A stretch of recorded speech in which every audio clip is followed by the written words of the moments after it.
বন্ধুরা, আপনার কি কখনো মনে হয়েছে একটি প্রজেক্টর কিভাবে কাজ করে থাকে? শুধুমাত্র একটি আলোর রশ্মির মাধ্যমে এত বড় পর্দাতে কিভাবে আপনারা ছবি বা ভিডিও বা অন্যান্য জিনিস দেখতে পারেন?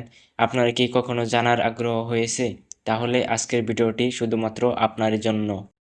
প্রজেক্টর কিভাবে কাজ করে তার জানার জন্য আমাদের প্রথমে পোর্ট সম্পর্কে জানতে হবে। এখানে দেখতে পাচ্ছেন একটা ইউএসবি পোর্ট রয়েছে যেখানে পেন টাইপ বা আরো অন্য যে ডিভাইস রয়েছে ওটি দিয়ে চালাতে পারবেন। এখানে একটি এইচডিএমআই পোর্ট রয়েছে যেটা আপনার ল্যাপটপ বা কম্পিউটার যাই বলেন ওইখান থেকে আপনি চালাতে পারবেন। এই পাশে একটা ডিসি ইনপুট দেওয়া রয়েছে যেটা 12 ভোল্টের মাধ্যমে আপনি প্রজেক্টটি চালাতে পারবেন।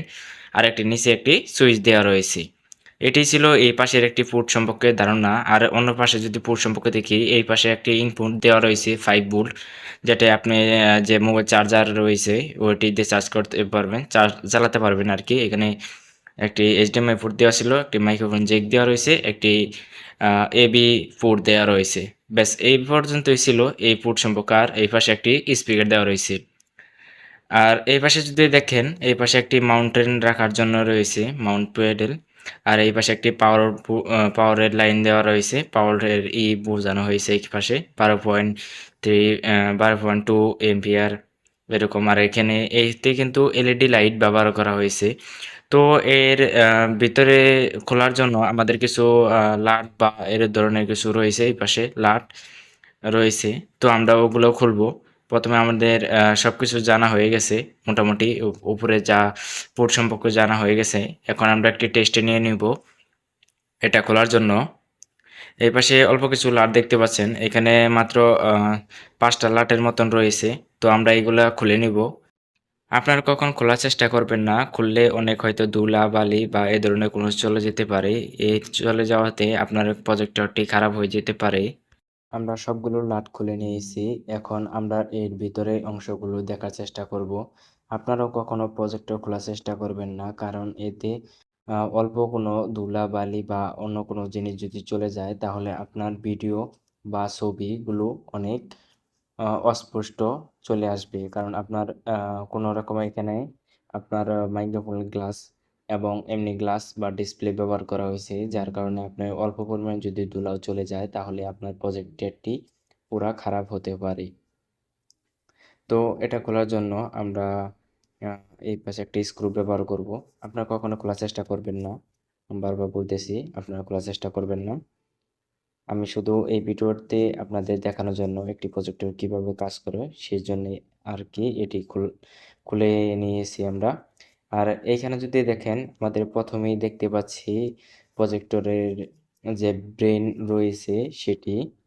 তো এর মাধ্যমেই সকল প্রকারের মনে ভিডিও বা ছবি এগুলা প্রসেস করে থাকে। আর এখানে আপনাদের জানাতে ভুলে গেছিলাম, এখানে পাওয়ারের বাটন কিছু রয়েছিল, এগুলো আপনাদের দেখানো ভুলে গিয়েছিলাম। তো আমরা এর ভিতরে যাওয়ার চেষ্টা করব যে এর ভিতরে কি রয়েছে। এটা তো আমরা দেখেছি, শুধুমাত্র ব্রেন দেখেছি প্রজেক্টরে। এখন আমরা এখানে অল্প কিছু স্ক্রু রয়েছে, এগুলো আমরা খুলে নেব। খুলে এর ভিতরে কি রয়েছে আমরা দেখার চেষ্টা করব। প্রথমে আমরা খুলে নিচ্ছি এর যে ডিসপ্লে যে লাইনটা রয়েছে, যেটির কারণে আপনারা ছবি বা ভিডিও এই ধরনের দেখতে পারেন, সেটি আমরা খুলে নিয়েছি।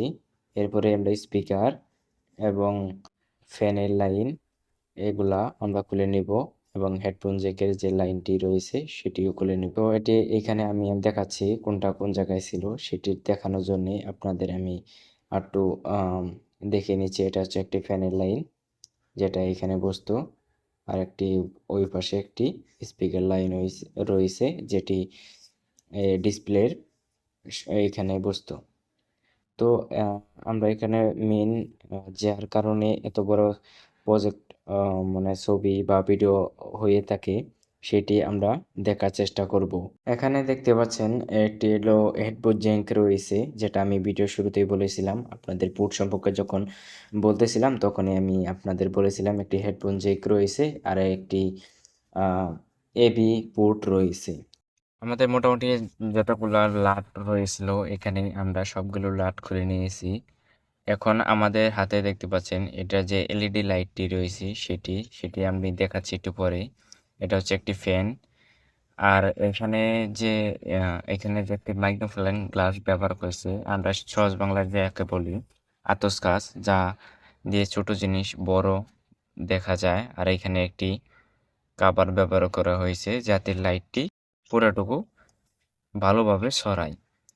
আর এইখানে ছোট একটি ডিসপ্লে ব্যবহার করা হয়েছে, যার কারণে আপনার ওই লাইটটি এর উপরে পড়ে আরো বড় ছবি তৈরি করে থাকে। এরপরে যদি আমরা আসি বিপরীত পাশে, এই পাশে আপনি দেখতে পাচ্ছেন একটি গ্লাস ব্যবহার করা হয়েছে, আমরা যাকে বলি আয়না, সেটি ব্যবহার করা হয়েছে যে যে ছবি বা ভিডিওটি রয়েছে সেটি আপনার দূরে প্রজেক্ট করার জন্য। আর এটাই হচ্ছে মূল, যার আলোর মাধ্যমে সব ভিডিও ছবি দেখা যায়। আর এই ফ্যানটি এখানে কুলিং এর জন্য রাখা হয়েছে যাতে তাড়াতাড়ি গরম না হয়। আশা করি বুঝতে পেরেছেন একটি প্রজেক্টর কিভাবে কাজ করে। ভালো লাগলে লাইক, কমেন্ট, শেয়ার দিতে ভুলবেন না।